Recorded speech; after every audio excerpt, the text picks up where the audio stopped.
ہم لوگ حویلی پچھلی 3 صدیوں سے اس ویران پہاڑی پر خاموش کھڑی تھی۔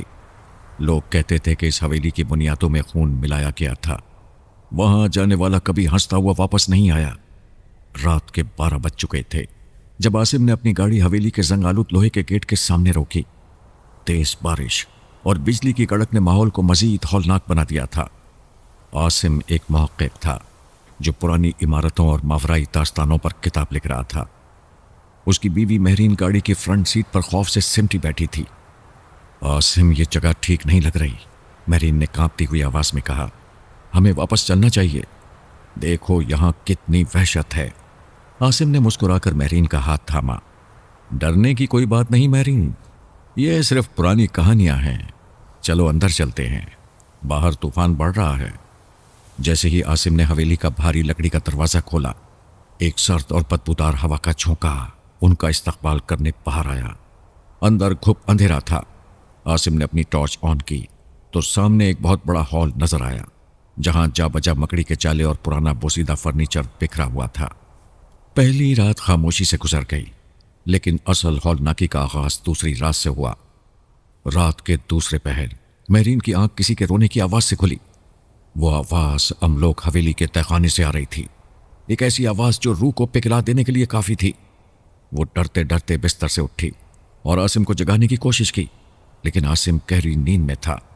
مہرین اکیلی ہی ہال کی طرف بڑھی۔ ٹارچ کی مدھم روشنی میں اس نے دیکھا کہ ہال کے وسط میں لگی ایک 100 سال پرانی تصویر، جس میں حویلی کے پرانے مالک نواب حشمت کی آنکھیں حرکت کر رہی تھیں۔ وہ آنکھیں مہرین کو گھور رہی تھیں اور ان سے خون کے سرخ قطرے ٹپک رہے تھے۔ مہرین کے حلق سے چیخ بھی نہ نکل سکی۔ اسی لمحے تہخانے کا دروازہ خود بخود کھل گیا اور سیڑھیوں کے اندر سے ایک سایہ اوپر کی طرف بڑھنے لگا، ایک ایسا سایہ جس کا قد 7 فٹ تھا اور اس کی آنکھیں دہکتے ہوئے کوئلے کی طرح سرخ تھیں۔ تم یہاں کیوں آئے؟ ایک بھاری شیطانی آواز پورے ہال میں گونجی۔ ہم لوگ کی 4 دیواری میں آنے والوں کی صرف لاشیں باہر جاتی ہیں۔ وہ سیاہ محیب سایہ آہستہ آہستہ سیڑھیاں چڑھ کر ہال کی طرف بڑھ رہا تھا۔ اس کے ہر قدم کے ساتھ حویلی کی زمین ایسے کانپ رہی تھی جیسے کوئی زلزلہ آ رہا ہو۔ مہرین کے پیر زمین سے چپک کر رہ گئے تھے۔ وہ چیخنا چاہتی تھی، عاصم کو پکارنا چاہتی تھی، لیکن خوف کی شدت نے اس کے اعصاب کو سن کر دیا تھا۔ تم نے میری صدیوں پرانی نیند کو بیدار کرنے کی جرت کیسے کی؟ اس شیطانی سائے نے اپنی سرخ انگار آنکھیں مہرین پر جما دی۔ اس کے منہ سے نکلنے والی بدبو اتنی تیز تھی کہ مہرین کا دم گھٹنے لگا۔ سائے نے اپنا لمبا چھریوں زدہ ہاتھ مہرین کی طرف بڑھایا۔ اس کے ناخون چاقو کی طرح تیز اور سیاہ تھے۔ جیسے ہی وہ ہاتھ مہرین کے چہرے کو چھونے ہی والا تھا، اچانک ہال کا بڑا جھومر ایک تیز دھماکے کے ساتھ چھت سے ٹوٹ کر گرا اور مہرین پر غشی کا عالم طاری ہو گیا۔ اگلی صبح جب مہرین کی آنکھ کھلی تو وہ بیڈ روم میں املوک حویلی کے پرانے پلنگ پر لیٹی ہوئی تھی۔ باہر سورج کی روشنی پھیل چکی تھی اور پرندوں کی چہچہاہٹ سنائی دے رہی تھی۔ رات کی وحشت کا کوئی نام و نشان نہ تھا۔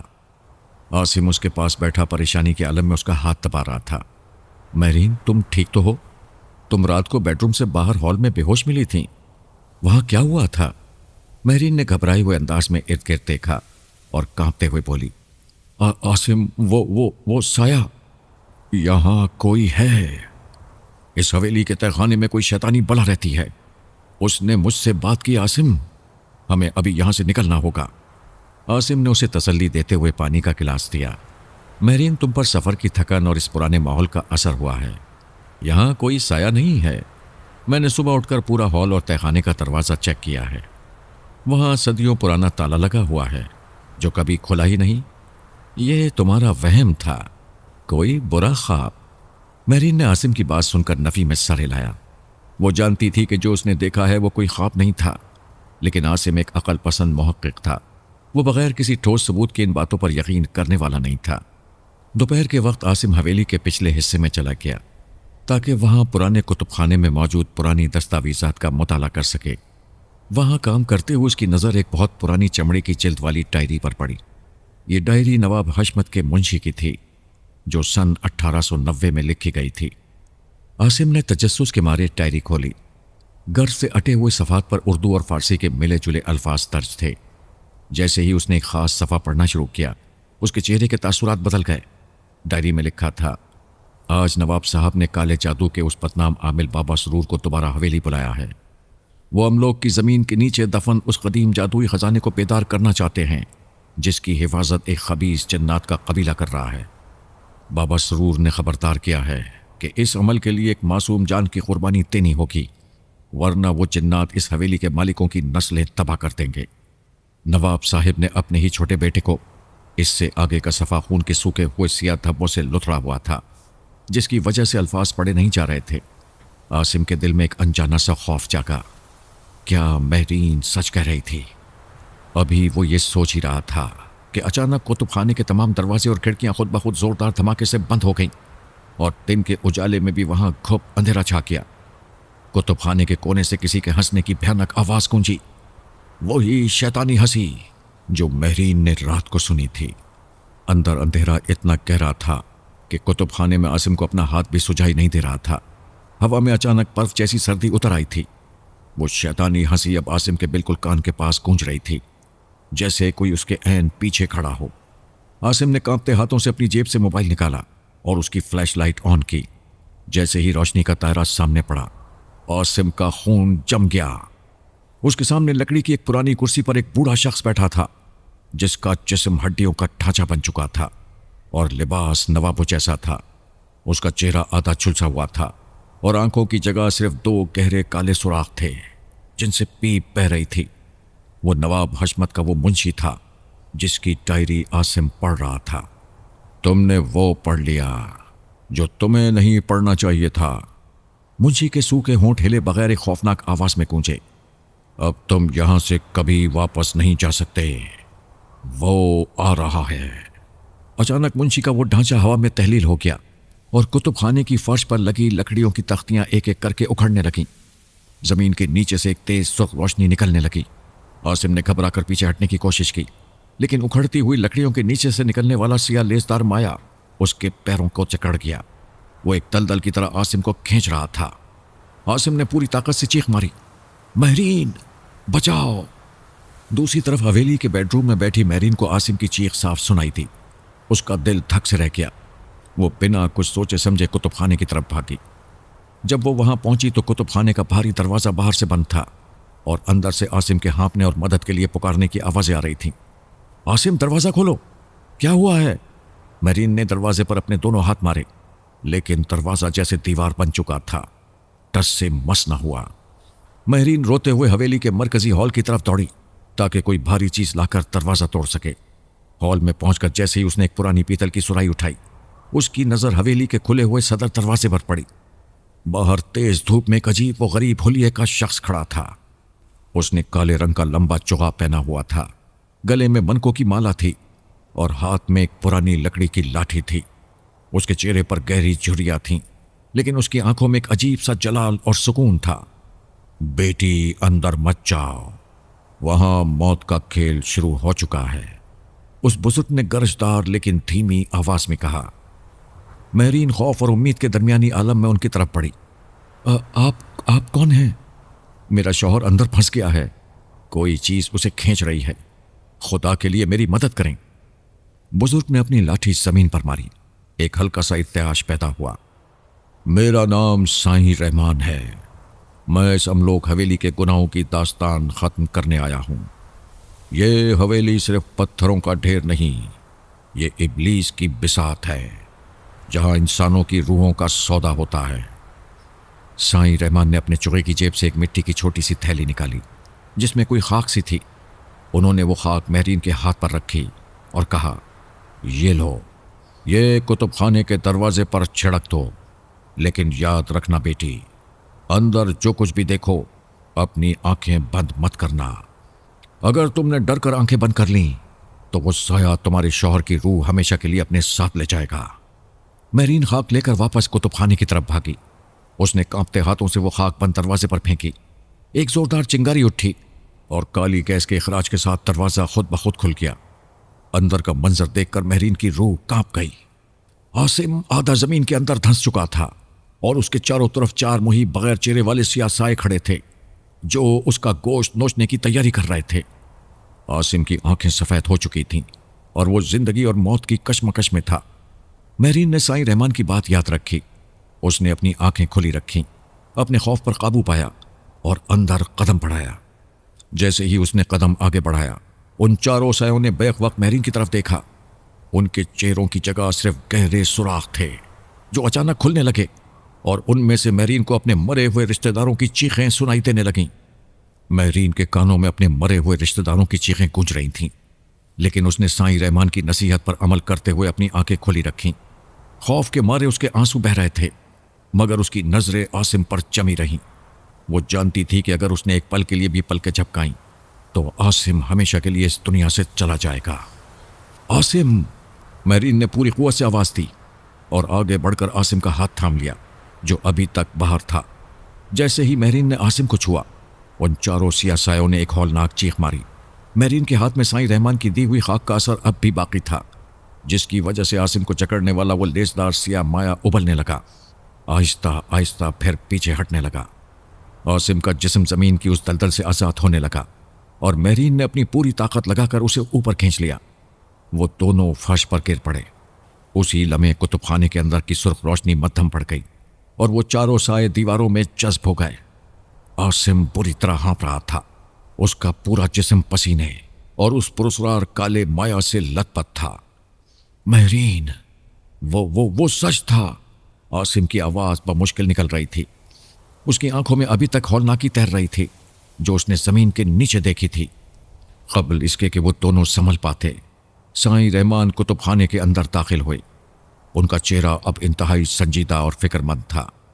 تم دونوں نے ابھی صرف ایک جھلک دیکھی ہے، سائیں رحمان نے اپنی لاٹھی فرش پر ماری۔ اصل خطرہ بیدار ہو رہا ہے۔ نواب حشمت نے جس جادوئی خزانے کی خاطر اپنے بیٹے کی قربانی دی تھی، وہ کوئی سونا یا چاندی نہیں تھا، وہ ابلیس کا ایک قدیم عذاب تھا جسے طلسم املوک کہا جاتا ہے۔ عاصم نے زمین سے اٹھتے ہوئے پوچھا، سائیں جی، اس ڈائری میں لکھا تھا کہ نواب نے اپنے بیٹے کو قربان کیا، لیکن اس کا اس حویلی سے کیا تعلق ہے؟ سائیں رحمان نے کتب خانے کی دیوار پر لگی نواب حشمت کی تصویر کی طرف اشارہ کیا۔ نواب حشمت نے اپنی موت سے پہلے اس جناتی قبیلے کے سردار حارث سے ایک معاہدہ کیا تھا۔ اس نے اپنے بیٹے کی روح اس جن کے حوالے کی تاکہ وہ ہمیشہ جوان اور طاقتور رہے، لیکن وہ جن دغاباز تھا۔ اس نے نواب کے پورے خاندان کا خون پیا اور اب اس حویلی پر اسی کا راج ہے۔ وہ ہر 100 سال بعد اس حویلی میں آنے والے کسی جوڑے کو چنتا ہے۔ مرد کا گوشت نوچا جاتا ہے، عورت کی روح کو وہ اپنے حصار میں لے لیتا ہے۔ مہرین کا جسم خوف سے کانپ اٹھا۔ اس کا مطلب اس نے مجھے اسی لیے چنا ہے؟ ہاں بیٹی، سائیں رحمان نے جواب دیا، تمہاری پاکیزہ روح اس خبیث جن کی صدیوں پرانی پیاس بڑھانے کے لیے استعمال ہونی ہے، اور اب رات ہونے والی ہے۔ سورج غروب ہوتے ہی اس حویلی کی حدود ایک ایسی قید بن جائے گی جہاں سے کوئی زندہ باہر نہیں جا سکتا۔ عاصم نے گھڑی کی طرف دیکھا۔ شام کے 5:30 بج چکے تھے۔ باہر آسمان پر سیاہ بادل منڈانے لگے تھے۔ دن کا اجالا تیزی سے ختم ہو رہا تھا۔ ہمیں ابھی یہاں سے بھاگنا ہوگا۔ عاصم نے مہرین کا ہاتھ پکڑا اور باہر کی طرف دوڑا، لیکن جیسے ہی وہ دونوں حویلی کے مرکزی دروازے کے قریب پہنچے، ایک زوردار دھماکے کے ساتھ وہ بھاری لکڑی کا دروازہ بند ہو گیا اور اس پر لوہے کے بڑے بڑے تالے خود بخود نمودار ہو گئے۔ حویلی کی تمام کھڑکیاں پتھر کی دیواروں میں تبدیل ہونے لگیں۔ اب وہ پوری طرح سے املوک حویلی کے اندر قید ہو چکے تھے۔ اندھیرا تیزی سے پھیل رہا تھا۔ اچانک حویلی کے اوپر بنے جھومر سے خون کی بوندیں ٹپکنے لگیں۔ دیواروں سے ایک بھاری مردانہ آواز گونجی، کھیل شروع ہو چکا ہے سائیں رحمان، اب کی بار تمہاری روحانی طاقت بھی انہیں میرے چنگل سے نہیں بچا پائے گی۔ حویلی کے اندر کا درجہ حرارت اس حد تک گر چکا تھا کہ عاصم اور مہرین کے منہ سے نکلنے والا دھواں صاف دکھائی دے رہا تھا۔ دیواروں سے ٹپکتا ہوا خون اب فرش پر ایک سرخ ندی کی شکل اختیار کر رہا تھا۔ سائیں رحمان نے جلدی سے اپنی لاٹھی کو اکھاڑا اور عاصم اور مہرین کے گرد فرش پر ایک دائرہ کھینچنا شروع کر دیا۔ اس دائرے کے اندر ہی رہنا، سائیں رحمان کی آواز میں بلا کا جلال تھا۔ یہ حصار ہے، جب تک تم دونوں اس دائرے کے اندر ہو اور تمہارا یقین قائم ہے، حارث یا اس کا کوئی کارندہ تمہیں چھو بھی نہیں سکتا۔ لیکن یاد رکھنا، اگر خوف کے مارے تم نے ایک قدم بھی باہر نکالا تو میں بھی تمہیں بچا نہیں پاؤں گا۔ ابھی سائیں رحمان نے اپنا حصار مکمل ہی کیا تھا کہ دھپا دھپ حویلی کے بالائی حصے سے کسی کے بھاگنے کی آوازیں آنے لگیں۔ ایسا لگ رہا تھا جیسے درجنوں چھوٹے بونے اوپر کی گیلری میں گول دائرے میں گھوم رہے ہوں۔